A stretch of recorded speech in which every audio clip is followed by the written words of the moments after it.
welcome back to my channel and I hope you guys are doing good.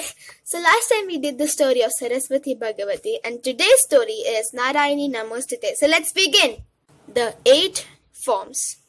Lakshmi, the Hindu goddess of wealth, fortune and prosperity, is a very popular deity in religions such as Buddhism and Jainism and in many countries including Nepal and Tibet.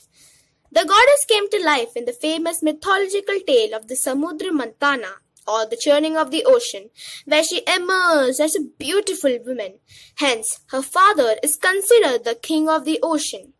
After Lakshmi's birth, all beings around her, Devas, Asuras, humans and Gandharvas, gazed at her in awe because of her striking beauty. Her father said, "Dear daughter, just look around you. All these powerful beings are waiting for you to select a husband. You are in a unique position of choosing whomever your heart desires. Anyone you pick will be ecstatic to be the chosen one. As your father, I will perform your wedding rites." Lakshmi nodded and took a garland of flowers in her hands. While looking around, her eyes fell on Vishnu. Something in her heart propelled her towards him. She was attracted by his appearance, his calm demeanor, his stature, and the elegant ornaments he wore. She placed the garland around his neck and became his eternal consort. Vishnu was happy to have Lakshmi as his bride. He promised her, "O Lakshmi, daughter of the king of the ocean, you are the light of the 3 realms. I will treat you with respect and keep you in my heart." And so, Lakshmi settled in Vaikunta, the abode of her husband Vishnu. One day, when the famed sage Bhrigu came to Vaikunta, he saw Lord Vishnu sleeping and not doing anything useful. Out of rage, he kicked him on the left side of his chest, the same spot where Lakshmi resided. The goddess became upset at her husband's lack of action when he did not rebuke the sage. Being an independent thinker and an uncompromising wife, she left Vaikunta and went to Karvirapura, known today as Kolhapur. Vishnu grew lonely in Vaikunta and came down to earth, later settling in Tirupati. Lakshmi's shadow, Alakshmi, also emerged with her during the churning of the ocean.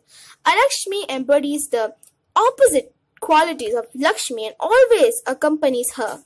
The arrival of Lakshmi to one's home brings prosperity to the family. However, if the family takes her for granted or does not respect her, Lakshmi leaves the house, but her shadow continues to reside there until the family's fortune and relationships are in ruins. Once this mission has been accomplished, Alakshmi travels to the next place of residence and joins Lakshmi. Lakshmi manifests in 8 different forms, which is why they are called Ashtalakshmis. In some temples, Lakshmi is displayed with 16 hands, indicating all her 8 forms at once. The first, called Adila Lakshmi, is her earliest manifestation who emerged from the ocean.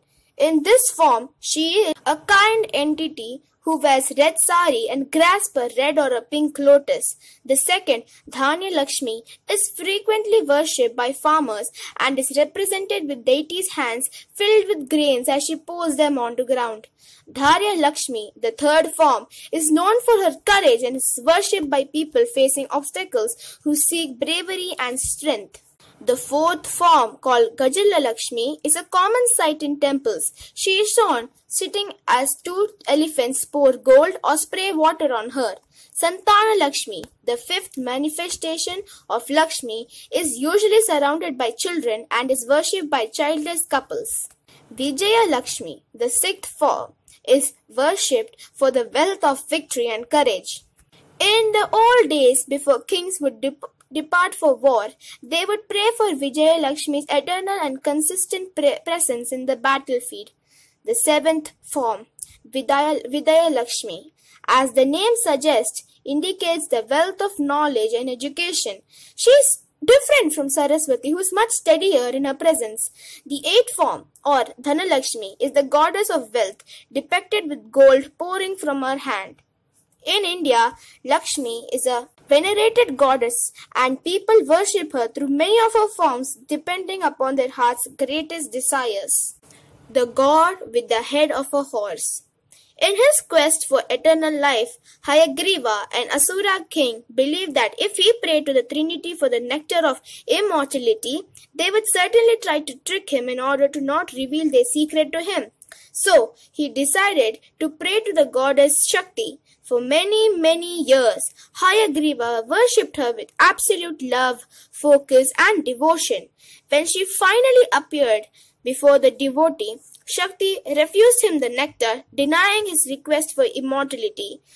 Angered by this, Hayagriva thought, if I have to die, I must make it very complicated and almost impossible. He wanted to outsmart the goddess, so he said, Mother, if I must depart this world, only a person with the same name as me and who possesses the body of a god and the head of a horse should be able to slay me. Shakti smiled and nodded. Now Hayagriva was convinced that this was as good as being immortal, for he did not think a creature such as he described existed. Believing he would never die, the clever Asura continued his evil ways, inflicting cruelty on others with force and vigor. The brutal king's subjects suffered and spoke to each other in worried whispers. How can there be being with the same name, a god's body and a horse's head? Hayagriva will never die. Finally, they went to Brahma for help. Brahma, however, had no solution. So he approached Shiva, who suggested that they had to go to Vaikunta to meet Vishnu. When they reached the Lord's abode, they found a standing Vishnu fast asleep. He was so tired after a particularly fierce battle with the Asuras that he had fallen asleep standing and still holding his bow, Saranga, in his right hand. Brahma was so reluctant to wake Vishnu, but he knew that he had no choice. So he created a colony of white ants and positioned them on Saranga. He thought the ants would eat the thread of the bow, causing a loud sound as the thread snapped and the bow opened. But he was terribly mistaken. The ants ate the thread in a blink of an eye and the bow opened up with so much force that it beheaded Vishnu. His head flew up in the sky and fell with a splash in the middle of the sea. Brahma and Shiva were not prepared for this. Alarmed, they looked in shock at each other and wondered what to do. Unable to find a way out of the situation, they prayed to Shakti. Soon, she appeared and said, "Do not worry. Vishnu will be fine." The two lords looked incredulous. With a smile, Shakti disclosed the reason. One day, Vishnu and Lakshmi were speaking to each other and Vishnu had taunted her. "Oh, Lakshmi, just look at your relatives. Your father is the ocean himself, yet nobody can drink a sip of his salty water. What a waste! And what do I even say about your brothers who emerged with you from the churning of the ocean? Chandra, the moon god, is healthy for 2 weeks and then sick for the following fortnight. Halala turned out to be the poison that turned the great Shiva into Nilkant, the only and the one with the blue throat. Amrut, the nectar of immortality, caused a great war, and your other brother, the 7-headed horse, Uchai is constantly galloping around." Lakshmi was deeply offended. "It is very easy to talk ill of people," she said to her husband. "The world survives today because of my father. Chandra gives his light to the earth at night, and Shiva was able to save the world thanks to his blue throat. Amrut is the reason for the god's eternal existence, and everyone desires a horse because of the Uchai Sharvas. Maybe in a time, you will understand what it means to be a horse." So you see, Shakti concluded, Vishnu was predestined for a moment like this. This has all been designed to initiate the destruction of Hayagriva. Shakti grabbed a sword and beheaded a horse grazing nearby. She took his head and put it on Vishnu's body, which came back to life. The Lord's body with this horse's head will now be known as Hayagriva. Haya itself means horse, and now it's time for him to fight the Asura. Vishnu, now in his form of Lord Hayagriva, followed Shakti's instructions and killed his namesake Asura. When he came back victorious after the battle, the horse's head was replaced with his original one.